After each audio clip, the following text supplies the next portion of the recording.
first question I'd like you to try to answer is, when did you know you needed to make a change? And start going after these larger projects, and more profitable projects. Was there a trigger point or anything that you remember that's like, man, I got to do something different? Well, actually, it's kind of a long story. I'll try to keep it as brief as I can, but really it started in 2012, and I attended a seminar at the Home Builders Association, and the speaker gave a presentation called Getting Rid of the Tire Kickers, and the whole thing was about getting rid of the people that were just curious, and more specifically, it was about charging for your estimates, charging for your bids.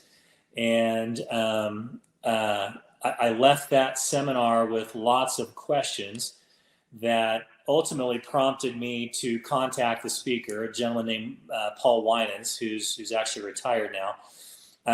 He and I started working together, and I wanted to learn from him how on earth do you charge people for a bid when everyone else on earth is doing the traditional quote unquote free estimate.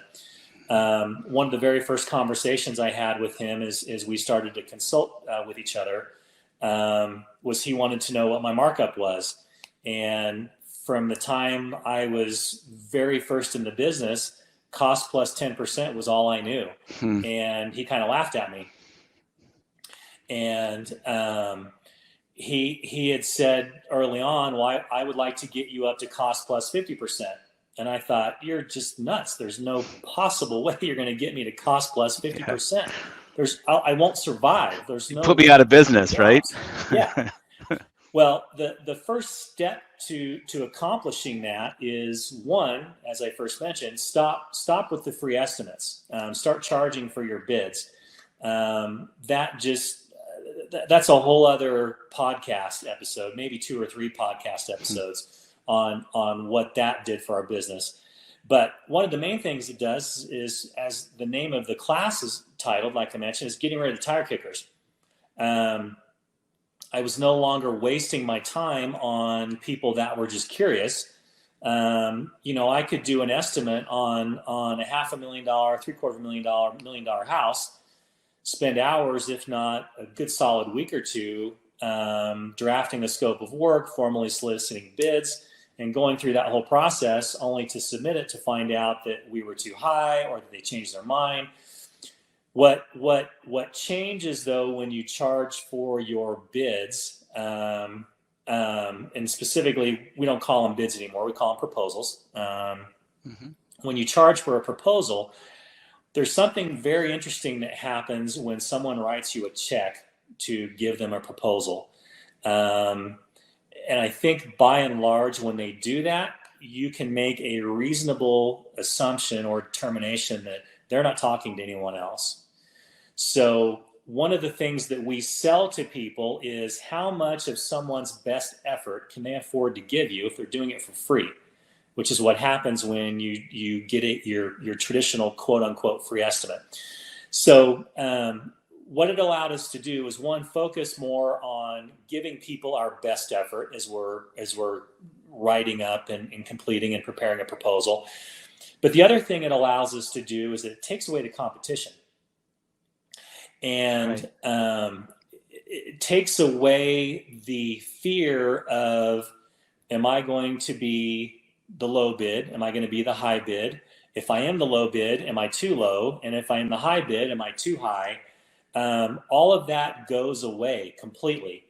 Now, there's some other parts of the process that are required to be successful at that. But by and large, when you take away the competition, you get to a point where I'm now focused on making sure the proposal is accurate, but I'm also more focused on making sure that I am including a markup that allows us to not only survive, but to thrive. Yep. Okay. So I remember this, going back a few years here, but I remember when you and I were talking about this very thing, I think when you first started doing this, and we had something called like a scope and range deposit. And I said, hey, you know what, try to get $200. And I specifically remember you sending me an email saying like, hey, I was racking my brain. How am I going to do this? And I just went and did it. And lo and behold, they wrote me a check. And so you started with $200, but today that's evolved quite a bit. So I mean, that's where you started at $200, but what are you charging today to do that proposal?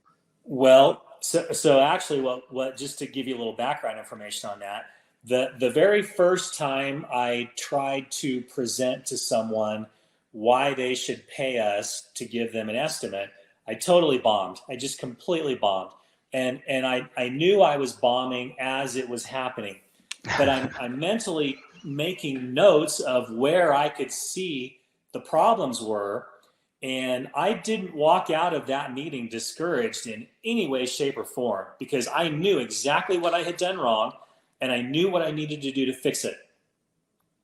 So I went back to my office. I revised how I was going to present this to people. And the very next time I met with someone, I got them, it was either $200 or $250, like you mentioned. And I walked out of that meeting with a $200, $250 check. And the first thing I thought to myself is that I will never, ever, ever give my time away for free again. Amen. Now, the scope and range agreement, that was your idea on basically a first step, sort of an introductory step to the process for our prospects. And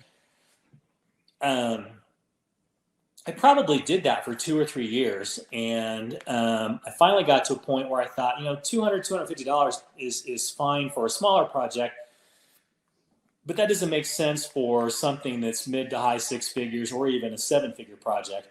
So what I did is I changed the process, and and maybe for the people listening, I should clarify. We actually have 2 pre-construction agreements. The first is the scope and range agreement, like Rick suggested. We charge 0.25% of the cost of construction for that scope and range agreement. The second agreement we call the proposal preparation and design agreement.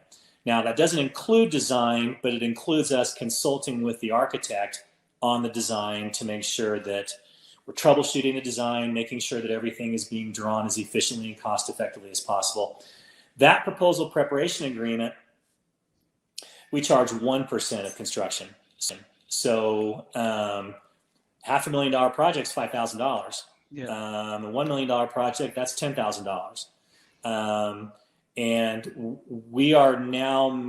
we've added over $100,000 a year, probably close to $150,000, $175,000 a year in additional revenue, just because we charge for bids.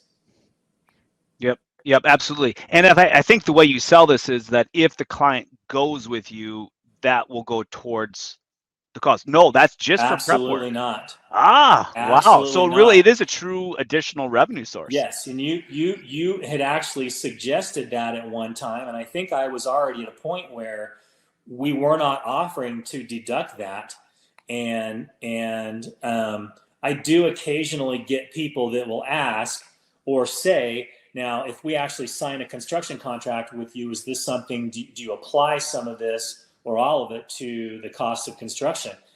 And I tell them no, that these pre-construction or this pre-construction phase, these pre-construction services are totally independent of the cost of construction. And no one bats an eyelash at that. So I mean, that's